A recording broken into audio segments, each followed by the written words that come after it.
नमस्ते दोस्तों, मैं हूं प्रदीप कुमार। आप देख रहे हैं डिजिटल मार्केट। वीडियो शुरू करने से पहले बता दूं, ये वीडियो एक एजुकेशनल पर्पस के लिए है। अगर आप स्टॉक मार्केट में कोई भी फाइनेंशियल इन्वेस्टमेंट करते हो तो अपने फाइनेंशियल एडवाइजर से सलाह जरूर लें या फिर अपनी सोच समझ के साथ ही स्टॉक मार्केट में इन्वेस्टमेंट करें। अगर आपको स्टॉक मार्केट में कोई भी फाइनेंशियल लॉस होता है तो उसके लिए ये वीडियो रिस्पॉन्सिबल नहीं रहेगी।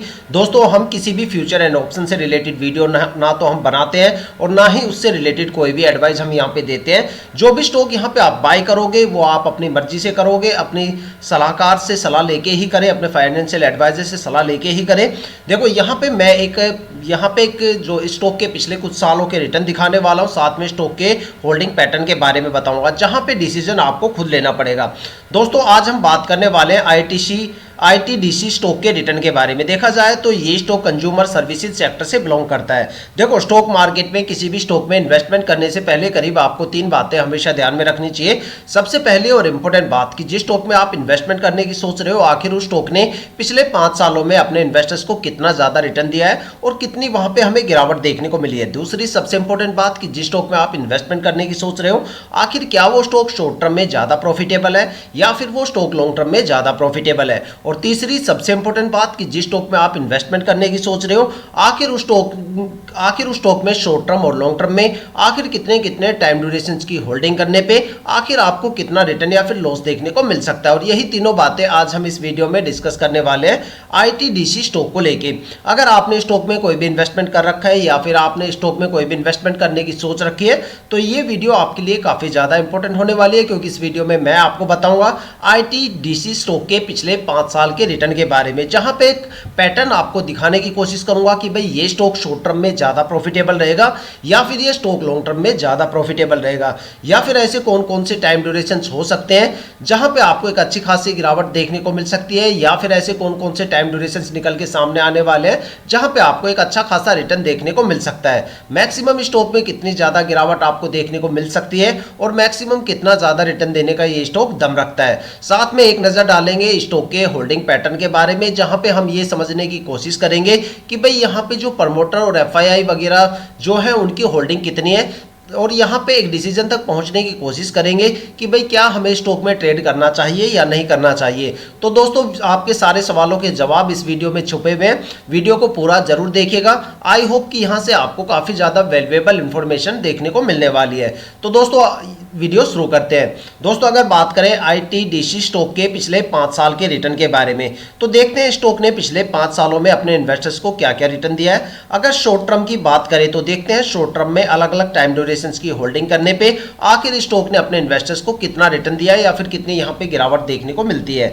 अगर स्टॉक में 1 वीक की होल्डिंग की बात करें तो स्टॉक ने 1 वीक में करीब 12.5% के करीब एक अच्छी खासी गिरावट दर्ज की है। और अगर स्टॉक में 1 मंथ की होल्डिंग की बात करें तो 1 महीने में स्टॉक ने करीब 4.5% से ज्यादा की गिरावट और लॉस यहां पे देखने को मिला है। और अगर स्टॉक में 3 महीने की होल्डिंग की बात करें तो 3 महीने में स्टॉक ने करीब यहां पे 3.5% के करीब एक अच्छी खासी गिरावट दर्ज की है।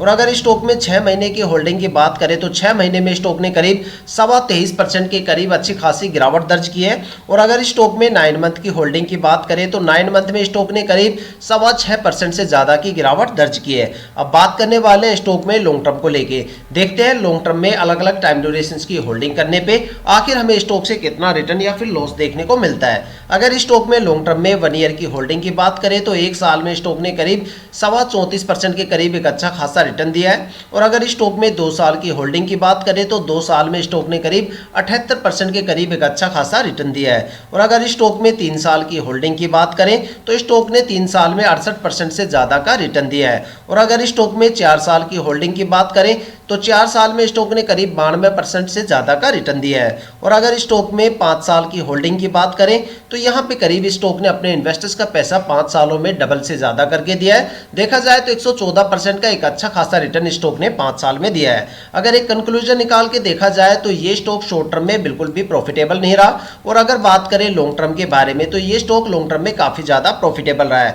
अगर आप स्टॉक में ये सोच के इन्वेस्टमेंट कर रहे हो कि भाई 2-4 महीने हम यहाँ पे होल्ड करेंगे और एक अच्छा खासा रिटर्न स्टॉक से गेन कर सकेंगे, तो भाई ऐसी गलती बिल्कुल भी मत करना, क्योंकि ये स्टॉक शॉर्ट टर्म में बिल्कुल भी प्रॉफिटेबल नहीं रहा। यहाँ पे आपको एक अच्छी खासी गिरावट और लॉस देखने को मिल सकता है। अगर बात करें लॉन्ग लॉन्ग टर्म के बारे में। तो लॉन्ग टर्म का जो सबसे बेस्ट टाइम ड्यूरेशन है वो यहाँ पे 5 साल का टाइम ड्यूरेशन रहा है, जहाँ पे स्टॉक ने करीब 114% के करीब एक अच्छा खासा रिटर्न दिया है। देखा जाए तो 5 साल में स्टॉक ने अपने इन्वेस्टर्स का पैसा करीब डबल से ज़्यादा करके दिया है। देखा जाए तो आप स्टॉक में जितने लंबे टाइम ड्यूरेशन की होल्डिंग करोगे और जितने लंबे टाइम ड्यूरेशन के बाद एग्जिट करोगे, उतना अच्छा खासा रिटर्न आपको स्टॉक से देखने को मिलने वाला है। अगर देखा जाए तो आप स्टॉक में किसी भी टाइम ड्यूरेशन में एंट्री ले सकते हो, लेकिन एग्जिट करने के टाइम मैं यही कहूँगा कि भाई ये स्टॉक लॉन्ग टर्म में ज़्यादा प्रॉफिटेबल है।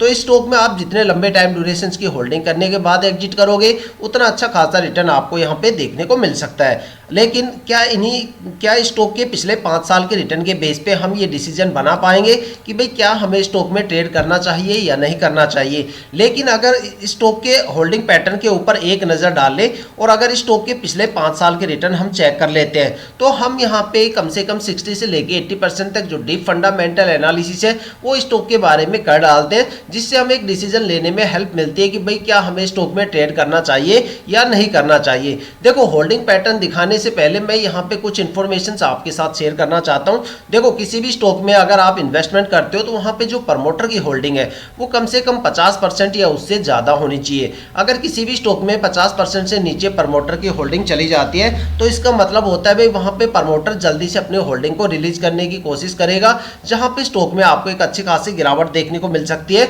और वहाँ पे स्ट्रेस लेवल काफ़ी ज़्यादा हाई हो जाता है और स्टॉक के रिटर्न काफ़ी कम हो जाते हैं। लेकिन अगर किसी भी स्टॉक में प्रमोटर की होल्डिंग 70, 80 या 90% या इससे ज़्यादा होती है तो वो स्टॉक या तो मल्टीबैगर बन जाता है या फिर वो स्टॉक लॉन्ग टर्म तक एक अच्छा खासा रिटर्न अपने इन्वेस्टर्स को देता है। क्योंकि जो सबसे ज़्यादा ट्रस्टवर्दी जो इन्वेस्टर्स होते हैं स्टॉक मार्केट में वो प्रमोटर और DII होते हैं, जो कंपनी के साथ काफ़ी लंबे टाइम तक रुकते हैं और धीरे धीरे करके अपनी होल्डिंग को रिलीज करते हैं। लेकिन दो सबसे ज़्यादा पैनिक कैटेगरी भी हमारे स्टॉक मार्केट में अवेलेबल है। एक यहाँ पे FII और दूसरा होता है पब्लिक इन्वेस्टर्स। लेकिन पब्लिक इन्वेस्टर्स से कहीं ज़्यादा पैनिक हमें पिछले 7-8 महीनों में FII नजर आई। देखा जाए तो FII ने इंडियन स्टॉक मार्केट में सितंबर, अक्टूबर और नवंबर में काफ़ी बड़े लेवल पे बिकवाली भी की है। काफ़ी ज़्यादा स्टॉक ऐसे भी रहे हैं मार्केट में जहां पे FII ने अपनी पूरी की पूरी होल्डिंग सोल्ड आउट कर डाली। तो देखा जाए तो FII की जो यहाँ पे मार्केट देखने की एनालिसिस स्किल है वो पब्लिक इन्वेस्टर से कहीं ज़्यादा होती है। देखो, FII का मतलब होता है फॉरेन इन्वेस्टर्स, जो डोमेस्टिक मार्केट के साथ साथ ग्लोबल मार्केट में भी इन्वेस्टमेंट करते हैं।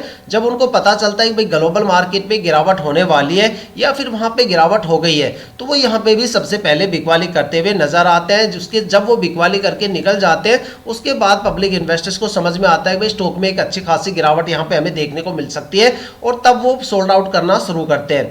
तो हमेशा बोला जाता है कि भाई प्रमोटर की होल्डिंग हमेशा ज़्यादा से ज़्यादा रखो और FII की होल्डिंग जिस स्टॉक में आपको कम देखने को मिलेगी वो स्टॉक आपको एक अच्छी खासी परफॉर्मेंस भी देगा और एक अच्छा खासा रिटर्न आपको आने वाले टाइम में भी दे सकता है।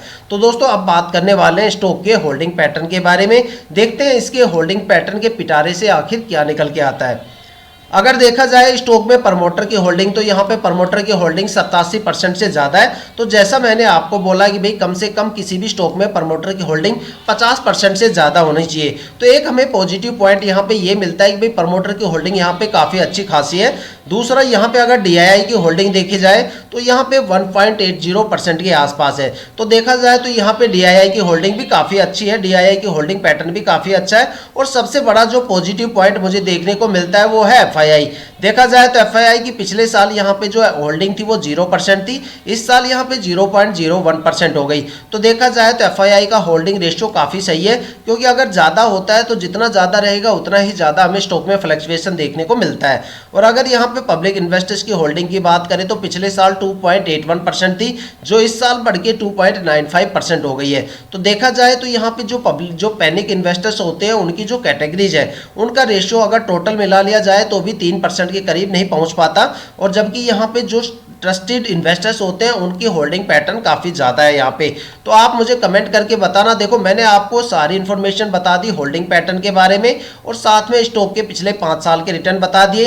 डेटा आपके सामने रखे हुए होल्डिंग पैटर्न के। अब आपको डिसाइड करना है कि भाई क्या आपको स्टॉक में इन्वेस्टमेंट करना चाहिए या फिर आपको स्टॉक में इन्वेस्टमेंट नहीं करना चाहिए। आप हमें कमेंट करके ये चीज़ ज़रूर बताइएगा।